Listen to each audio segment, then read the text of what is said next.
23장 19절 말씀, 아주 귀한 말씀인데 함께 읽습니다. 시작. 내 아들아, 너는 듣고 지혜를 얻어 내 마음을 바른 길로 인도할지니라. 너는 듣고, 하나님의 말씀을 듣고 지혜를 얻으라. 지혜의 샘물은 하나님의 말씀입니다. 예, 속담에 미련한 자는 뭐 하나 더 준다 그랬어요? 떡 하나 더 준다 그랬어요. 떡 하나. 미련한 자는 떡 하나 더 준다. 음식은 적당히 먹어야지 그 이상을 먹게 되면 미련해져요. 그래서 참 사람은 120% 먹는다고 했죠. 하루 3끼 간식 먹고, 그래서 오죽하면 종 갔나 뭐 이렇게까지 나와 그랬는데, 짐승들은 약 70% 먹는다 그랬죠. 70% 먹어야 도망갈 때 그냥 연락에 뛰어서 도망갈 수 있고요. 또 잡으러 가는 사자나 표범은 그냥 그들은 70% 먹고 나서는 못 뛰어요. 그것도 배불러서. 그러니까 배가 고파야 뛴대잖아요. 그래서 배가 고플 때 뛰어가다가 쫓아가다가 못 잡잖아요. 그러면 기운 빠져가지고 다음부터 못 쫓아간대요. 그러니까는 죽자사자 쫓아가야 되고 죽자사자 도망가야 되고, 그러니까 한번 공격하면 그냥 잡아야 돼요. 못 잡으면 자기가 굶어 죽는 거예요. 여러분, 배고픈 사람 죽어라고 뛰고 나서 다음에 또 뛴다 그러면 뭐 먹고 나서 뛰든지 해야 되는데 이게 안 되잖아요. 짐승은 서로가 만만하지가 않은 거예요. 도망가는 것도 죽어라 도망가기 때문에. 그래서 늙은 사자들이 굶어 죽는 이유가, 그거는 어떻게 잡아먹을 수가 없는 거예요. 그래서 사람과 짐승의 차이는, 짐승은 70%, 사람은 120%. 그래서 하여튼 적당히 먹어야 되는데, 저도 미련하다 보니까 적당히 못 먹어요. 자꾸만 더 먹고 더 먹고. 그리고 우리 성도님들이 우리 목사님 좀 미련해져야 되지 않겠나 해서 자꾸만 내놓으셔. 그러니까 또 먹고 또 먹고, 아주 저는 제 앞에 거 싹쓸이 해버려요. 그러니까 미련한 모델은 홍천주 함께 목사다. 저는 집에서도 이렇게 집사람이 내놓으면 적게 내놓으면 적게 내는 대로 싹 먹어버리고, 많이 내놓으면 많이 먹은 대로 싹 내놔버려요. 그러니까 설거지하긴 좋아요. 그릇을 제가 딱 먹고 나서는 그냥 다 포개 놓으면 이제 치우기 좋잖아요. 근데 음식이 남아있으면 포개 놓기가 좀 그렇잖아요. 그러니까 저는 그냥 맨 큰 접시 밑에 그 다음 거 또 크기 사이즈별로 다 제가 착착착착 올려놔요. 그러면 설거지하기가 좋은 거야. 좋긴 한데 하여튼 그래서 집에서 그냥 무조건 밥을 딱 잘라서 반만 퍼주잖아요. 그러면 그거 먹고도 사실은 돼요. 근데 한 사발 주면은 한 사발 저는 남기지를 못해요. 제 습관상 어려서부터 그게 뱄기 때문에 그렇기도 하지만, 그러니까 다 먹은 거예요. 그러니까 그걸 알기 때문에 무조건 반 잘라요. 식당에 가도 저희는 꼭 둘이서 하나 딱 먹어요. 더 드시라 했는데 다 먹을 수도 있어요. 그러면은 다 먹고 나서 미련해지는 거죠. 그러니까 우리는 음식에다가 그렇게 욕심을 내기보다는 우리가 영의 양식은 먹으면 먹을수록 미련은 벗어지고 지혜가 계속 올라가요. 지혜가. 그러니까 영의 양식을 먹는데 치중해야지, 육의 양식을 먹는데 치중하면 점점 지혜는 없어지고 미련은 쌓인다. 그래서 우리가 하나님의 말씀을 그렇게 읽으라고 하는 거예요. 어제도 상담해 보니까 필사 성경 이제 이렇게 하는 분들이 이제 많이 이제 우리에게 이제 생기기 시작하는데, 얘기해 보니까 성경은 아직 한 번도 안 읽었대. 성경은 아직 한 번도 안 읽었지만 필사 성경부터 시작하더니까 제가 그렇게 하지 말라 했어요. 우선 여러분 어디를 점령하려면 산 전체를 다 볼 줄 알아야 돼요. 산 전체, 그냥 숲을 보고 그러고 나서 나무를 하나씩 볼 수 있어야 돼요. 그래야 되는데 산 전체는 안 보고 나무만 보고 이렇게 할 수가 없거든요. 그래서 일단은 전체를 다 읽어라. 그래서 성경의 흐름이 어떤 것인지를 먼저 파악한 다음에 필사를 들어가든지 그렇게 하면 좋겠다 이렇게 했어요. 그러니까 성경을 어디가 어딘지도 모르는 분이 필사부터 하면은 거기에 매여 있잖아요. 예를 들어서 창세기 가지고 필사하다 보면 하루에 한 장씩 한다 해도 50일 동안 창세기에 매여 있는 거란 말이에요. 그러니까 그거보다는 더 지혜로운 방법은 먼저 눈으로 읽고 나서 성경이 이런 것이구나. 그러고 나서 또 쓰더라도 좀 잠언이나 시편이나 전도서나 이런 데를 쓰는 게 좋아요. 이런 데를 쓰다 보면은 생각하면서 쓰게 되면 그 말씀이 내한테 이게 각인이 되잖아요. 근데다가 필사 중에서 가장 좋은 필사는 마음판에 새기는 필사예요. 마음판에다 새기면 그것은 어딜 가든지 그 말씀이 살아 역사해요. 그러니까 우리 손으로 못 쓰더라도 귀로 듣고 마음판에 새기는 게 가장 좋은 필사 성경이다 라는 사실입니다.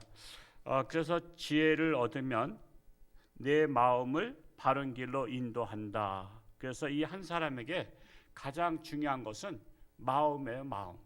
사람의 마음인데 마음이 삐딱하면 삐딱한 길로 가잖아요. 근데 이 사람이 한 사람의 그 소시민의 한 사람은 영향이 없지만요, 어떤 사람이 지도자가 됐을 때 삐딱한 사람이 되면 영향이 엄청 큽니다. 영향이 커요. 그래서 여러분, 마음이 바른 사람들이 지도자가 돼야 돼요. 그 독일이 제2차 세계대전을 일으켰던 사람이 히틀러 아니에요? 그 히틀러가 나의 투쟁이라는 책을 그가 자서전에다 썼었죠. 그 옛날에 제가 청년 때 제가 읽었던 기억이 있는데, 그 책도 잘 읽어야 돼요. 그 나의 투쟁이라는 이 책은 군인들이 많이 읽었어요. 필독서처럼 많이 읽었어요, 옛날에. 근데 책을 잘못 읽으면 잘못된 사람을 모델로 인생을 삼아요. 그리고 항상 책은 자기를 비판하는 책을 쓸까요? 자기를 두둔하는 책을 쓸까요? 자기를 두둔하죠. 자기를 정당성을 부여하는 책을 써요. 자기 변명이에요. 거의 다 책들은 자기 중심으로 써요. 그 나의 투쟁을 보면 히틀러 멋있는 사람이에요. 제가 일본 천황에 대한 것도 하나 읽어봤어요. 제가 청년 때 읽었어요. 하도 오래전이지만 일본 천황의 책을 읽어보니까 그 사람 멋있는 사람이에요. 근데 그 사람은 전쟁을 원하지 않았는데 군인들이 전쟁을 일으켜서 원치 아니한 전쟁을 했다라고 해요. 그런데 역사학자들이 보면요, 그는 빨리 항복했으면 일본 사람 많이 안 죽었죠. 원자폭탄 투하하기 전에 동경을 폭격했거든요. 동경을 폭격해서 동경의 80%가 다 불바다 됐어요. 일본은 목조주택이잖아요. 그래서 불이 옆집에 다닥다닥 붙어있기 때문에 다 붙어서 80%가 불탔다고. 그러면서 항복해라 했다고. 항복 안 했어요. 그래서 히로시마에 원자폭탄 터뜨렸잖아요. 경고 다 했단 말이에요. 그러면 히로시마에 있는 사람 다 죽는다. 근데도 천황의 사인이, 이 항복 문서에는 천황이 사인을 해야 돼요. 근데 군인들은 항복하길 원했어요. 근데 천황이 내가 신인데 나를 신으로 불리고 있는데 내가 어떻게 인간 앞에 항복 문서에다 사인을 하느냐. 히로시마 사람들이 죽으면 죽었지 나 항복 못한다. 그래서 히로시마 터뜨린 거예요. 그러니까 안 되겠습니다. 또 이번에 또 나가사키 터뜨린다 했잖아요. 그래도 못한다는 거예요. 그러니까 나가사키 또 터뜨렸어요. 다음엔 동경 또 터뜨린다 그랬어요. 도시마다, 한 도시마다 다 계속해서 항복할 때까지 터뜨린다니까. 나가사키 터뜨리고 나서 항복했잖아요. 그러니까 책은 거짓말이 많아요. 제가 유명한 사람들 책들을 웬만하면 제가 사서 읽고 그랬는데 그냥 자기 중심으로 썼단 말이에요. 그러니까 잘못된 책을 읽으면 그 사람의 사상에 영향을 받아서 삐딱한 마음을 갖게 돼요.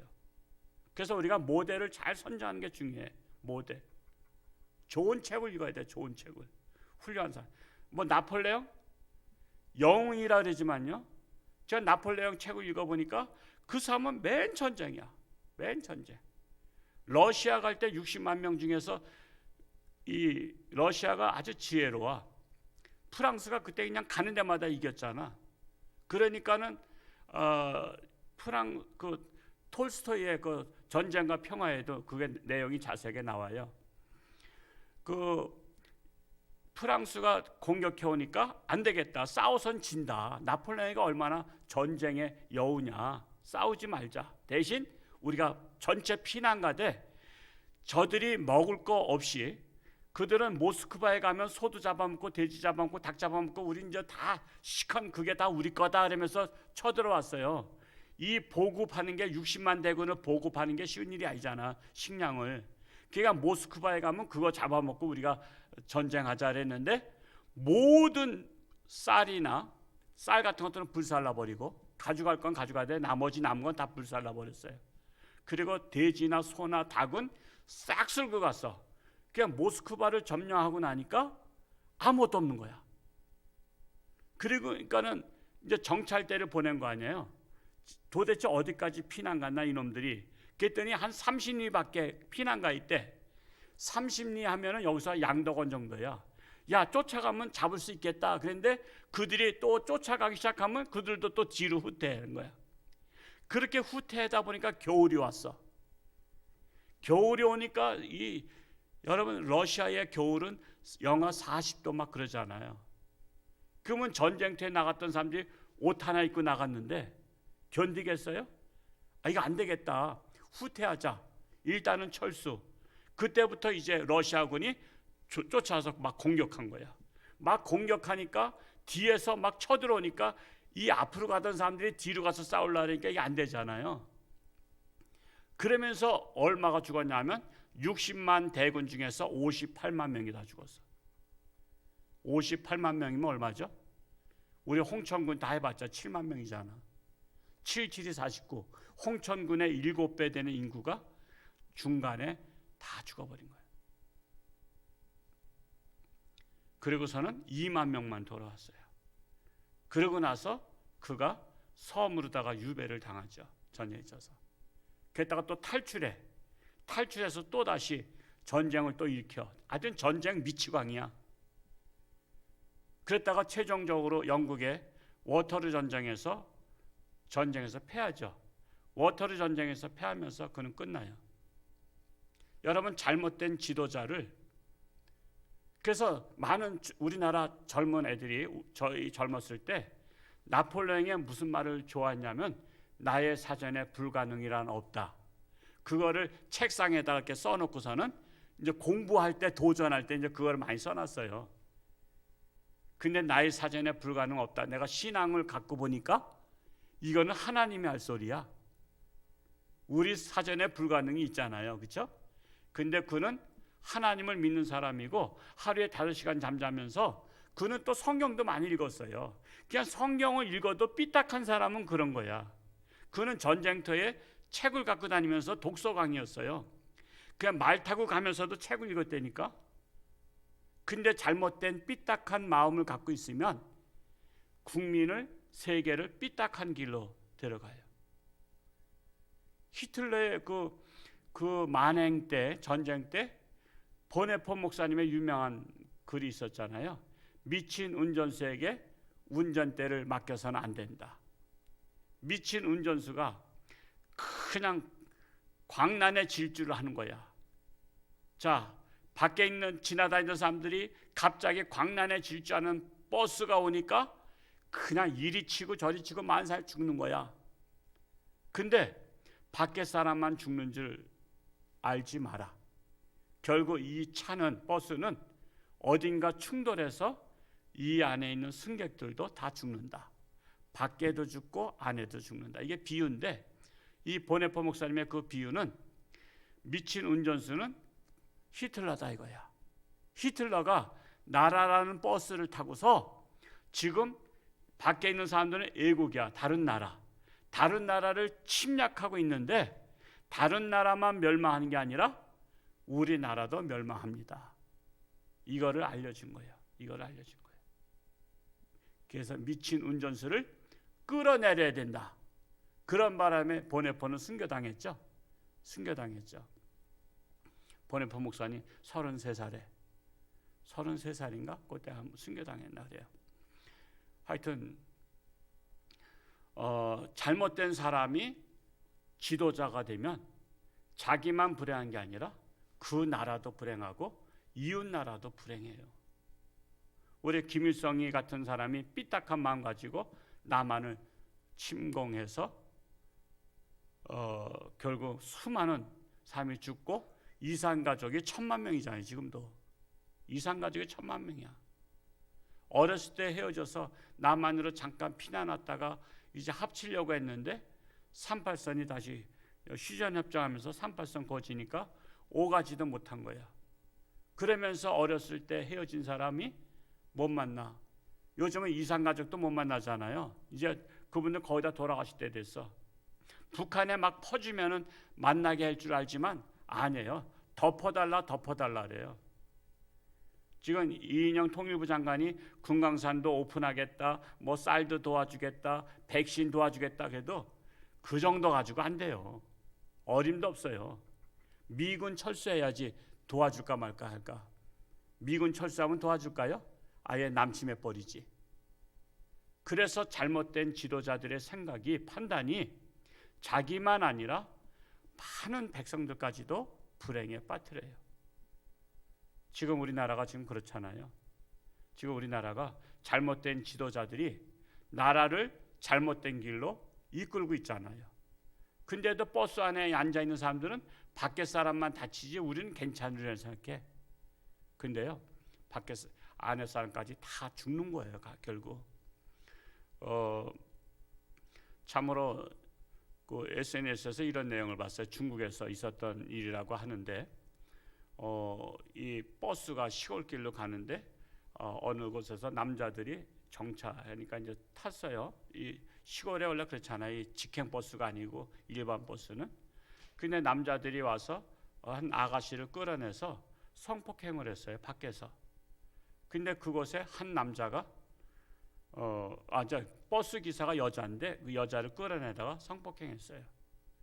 근데 그 남자 한 명, 이 버스 안에서 많은 남자가 있었지만 그거를 자기들이 해코지 당할까봐 아무도 나서지 않았는데 한 청년 나섰다가 그는 두들겨 맞았어요. 두들겨 맞고 그 청년들은 성폭행하고 다 이제 도망갔어요. 근데 이제 운전 기사인 이 아가씨가 다시 옷을 입고 운전대 있을 때 이 와서 좀 말렸던 남자도 이제 두들겨 맞고서는 옷을 털고서는 버스에 타려고 했더니 못 타게 했어요. 그 문을 콱 닫아 버렸어요. 그냥 욕하면서 이 새끼 너 타지 마 그러면서. 그래서 그 남자는 결국 못 타고 버스는 출발했어요. 그러니까 이 남자는 괜히 이 여자 도와줬다가 버스도 못 타고서는 털털거리면서 그냥 걸어가다가 몇 시간 후에 어느 지역을 돌아가니까 버스가 낭떠러지에 추락한 거야. 낭떠러지에 추락하면서 운전기사도 죽고 그 승객들도 다 죽은 거야. 이 남자를 태우지 말라는 것은 이 버스 안에 있는 수많은 사람들은 다 죽어야 될 사람이라고 본 거야. 그래서 이 여자가 문을 잠그고 버스를 달려서 낭떠러지에서 추락한 거야. 어차피 나 죽을 때 너희들 같이 죽자. 너희들은 살 필요가 없다. 혹시 그 SNS 보신 분 손 들어볼까요? 보신 분 계시죠? 한번 올려주세요. 난 못 찾겠어 다시. 저는 그걸 보고 충격받았어요. 받았지만은 사람은 정말 어려울 때 나설 수 있어야 돼요. 근데 오늘 우리나라도 지금 이제 전철에서 누가 막 젊은이가 노인네 막 욕하고 패도 젊은 애들이 그거 손도 안 대. 못 본 척해. 너무나 안타까운 사회가 됐어요. 우리나라가. 내가 매맞는 한이 있어도 말릴 걸 말리고 이렇게 해야 되는데 그런 정신들이 없어. 그냥 자기만 괜찮으면 되는 거야. 참으로 이 삐딱한 마음은 자기만 사는 게 아니라 결국은 쓰나미가 돼서 자기까지 멸망하게 되는 거예요. 지금 우리나라가 이러한 처지에 놓여 있어요. 그래서 우리가 교회에서 하나님의 말씀으로 지혜를 받아서 마음을 정직한 길로, 마음을 바른 길로 가도록 노력을 해야 돼요. 늘 하나님의 말씀으로 클릭하는 거야. 아, 조금 삐딱하다. 다시 말씀으로다 바로 세우는 거야. 말씀으로 바로 세워야 정도의 길을 걸을 수가 있어요. 참으로 우리 하나님의 사람들이, 우리 믿는 사람들이 하나님의 말씀으로 올바른 방향을 제시해 주는 역할을 해야 돼요. 그게 바로 빛과 소금이에요. 우리가 빛을 발하지 못하면 이 세상은 어둡기 때문에 어두운 길로, 삐딱한 길로 갈 수밖에 없는 거예요. 정말 우리가 우리 홍천주 함께라도 정말 마음이 바르고 바른 길로 인도하는 그런 모델이 저와 여러분이 될 수 있기를 축복합니다. 기도하겠습니다. 사랑하는 아버지 하나님, 참으로 너는 듣고 지혜를 얻어 내 마음을 바른 길로 인도하라고 했습니다. 참으로 우리 마음이 중요합니다. 마음의 중심이 하나님 말씀으로 바로 서야 될 줄로 압니다. 그래야 이 어두운 세상 빛과 소금의 역할을 감당하시는 줄로 믿습니다. 참으로 삐딱한 지도자들이 나라를 엉뚱한 곳으로 멸망의 길로 인도하고 있습니다. 참으로 미친 운전수의 비유처럼 밖에 있는 사람만 다치는 것이 아니라 결국 버스 안에 있는 승객들도 멸망할 것을 예고하고 있습니다. 우리는 남의 잘못을 보면서 내 잘못을 볼 줄 알고 반면교사 삼을 줄 알아야 될 줄로 믿습니다. 우리 홍천주한교회가 이 사명을 감당하며 지역사회, 나라의 빛과 소금의 역할을 감당하는 홍천주한교회 되게 하여 주옵소서. 참으로 나라는 심히 어렵습니다. 정치적으로나 경제적으로나 윤리적으로 너무나 타락한 세상이 되었습니다. 이럴 때일수록 한탄만 할 것이 아니라 깨어서 기도하며 하나님 앞에 부르짖고 기도하는 하나님의 거룩한 백성들로 말미암아 참으로 이 나라가 살기를 원합니다. 오늘도 하나님 앞에 나와서 간절히 부르짖고 기도하는 저들의 기도를 들어 응답하사 참으로 고난당하는 자들에게 새 힘을 주시고 육신의 질병으로 고통당한 자들에게 치료하는 광선 바라사 깨끗함 받게 하여 주옵소서. 이 시간도 사랑의 손길로 기부천사 있습니다. 참으로 하나님께서 축복하시고 늘 평생토록 돕는 자로 살아가게 하여 주옵소서. 감사드리며 예수님의 이름으로 축복하며 기도하옵나이다. 아멘.